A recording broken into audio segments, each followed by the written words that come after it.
शुक्लांबरधरं विष्णुं शशिवर्णं चतुर्भुजं प्रसन्नवदनं ध्याये सर्वविघ्नोपशान्तये। ओम श्री गुरुभ्यो नमः। रामकृष्ण निहान एस्ट्रो न्यूमरालजी स्पिरिचुअल ఛానల్ చూస్తున్నటువంటి ప్రేక్షకులకు హృదయపూర్వక ధన్యవాదాలు। ఈ వీడియోలో ముఖ్యంగా నేను మీకు ఒక విషయం తెలియపరుస్తానండి।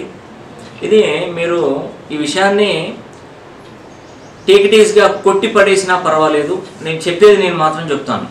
ఎందుకంటే ఒక పరిశోధనలో ఎన్నో అవకతవకలు ఉంటాయి। మీకు తెలుసు, రైట్ సోదరుల గురించి మీకు అవగాహన ఉండే ఉంటుంది। అంటే విమానాన్ని కనుక్కున్న వ్యక్తులు రైట్ సోదరులు। వాళ్ళు ఫస్ట్ ఒక సమాజంలోకి వెళ్ళి నేను ఒక గాలిలో మనుషులను తీసుకువెళ్ళి ఒక యంత్రాన్ని తయారు చేస్తానంటే అందరూ పిచ్చి వాళ్ళలాగా కొట్టిపడేశారు। ఇదేంటి, ఒక గుండు పిన్ను కూడా మనం ఇలా కింద పడేస్తే ఆ వెయిట్ గాలిలో ఆగకుండా కింద పడిపోతుంది, నువ్వు విమానంలో ఒక యంత్రంలో మనుషులను తీసుకెళ్తావా అని చెప్పేసి అందరూ పిచ్చి వాళ్ళలాగా వాళ్ళను చూశారు। మరి వాస్తవం అప్పుడు ఆ కాలంలో అలా ఉండేకోవచ్చు। శ్రీకృష్ణదేవరాయల కాలంలో ఒక మొబైల్ ఫోన్ కనుక మనం ఇచ్చినట్టయితే వాళ్ళు అక్కడ ఎంత విచిత్రంగా ఫీల్ అయ్యేవారు।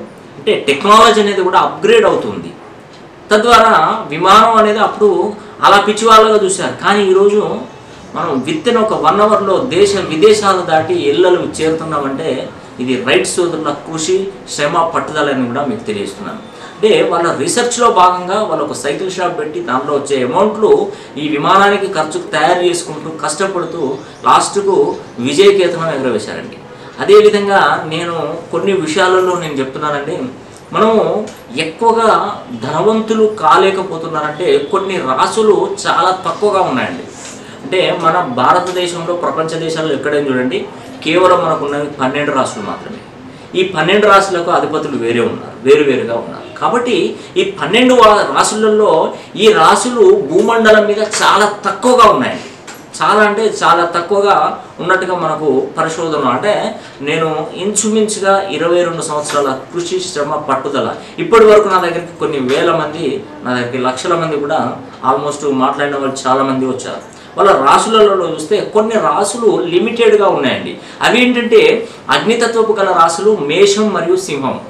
మేషరాశికి అధిపతి కుజుడు, సింహరాశికి అధిపతి రవి। అదేవిధంగా భూతత్వపు రాశి కన్యారాశి, కన్యారాశిలో వాళ్ళు కూడా లేరండి భూమండలంలో।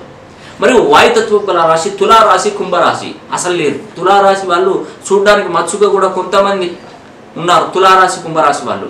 మరియు జలతత్వపు రాశి వృశ్చిక రాశి, వృశ్చిక రాశి వాళ్ళు లేరండి।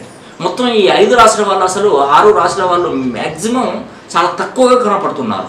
వాళ్ళు ఉన్నవాళ్ళు వాళ్ళకు ఆర్థిక స్తోమత లేక వాళ్ళు ఏ పని చేయాలన్నా వాళ్ళకు ఇబ్బంది పడి చాలా సమస్యలు ఎదుర్కొంటున్నారు। కానీ వాళ్ళకు ఇక్కడ మనకేంటంటే ఒకటి కావాలన్నప్పుడు ఒకటి కోల్పోక తప్పదు।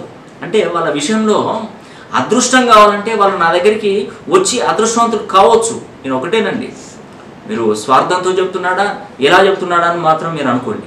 ఎవరికైతే అదృష్టం అనేది కూడా వాళ్ళకు రాబోతుందో నిజంగా వాళ్ళు నన్ను కలుస్తారనే నేను ఆ భగవంతుని నిజంగా నేను మనస్ఫూర్తిగా కోరుకుంటున్నాను। ఎందుకంటే మంచి రోజులు వచ్చినప్పుడు తప్పకుండా నన్ను కలుస్తారు వాళ్ళు అని నేను ఒక గాఢంగా నేను నమ్ముతున్నాను। మీరు ఈ విషయంలో మీరు ఏకీభవించండి, ఏకీభవించకపోండి, నాకు సంబంధం లేదు। ఎందుకంటే నేను చెప్పేది మాత్రం ఎటువంటి స్వార్థం లేకుండా నిస్వార్థంతో, అంటే మంచి స్థాయిలో, ఎందుకంటే మంచి పేరు ఇస్తే వాళ్ళు బాగుపడి వాళ్ళు 10 మందికి చెప్తే వాళ్ళు అదృష్టవంతులు అవుతే ఇంకా దానికంటే మించిన సంపాదన మనకి ఏం లేదండి। కాబట్టి మీరు నేను చెప్పినటువంటి రాశులలో పుట్టినవారు వీళ్ళు భూమండలంలో చాలా తక్కువ ఉన్నారు। ఇలా డేట్ ఆఫ్ బర్త్, డెస్టినీ నెంబర్కు వాళ్ళ పేరు కనుక మ్యాచ్ చేసినట్టయితే వాళ్ళు సక్సెస్ అవుతారని కూడా నేను ప్రతి ఒక్కరికి తెలియజేస్తున్నాను। ఈ వీడియో కనుక మీకు నచ్చినట్టయితే లైక్ చేయండి, షేర్ చేయండి, కామెంట్ చేయండి। సర్వే జనా సుఖినో భవంతు।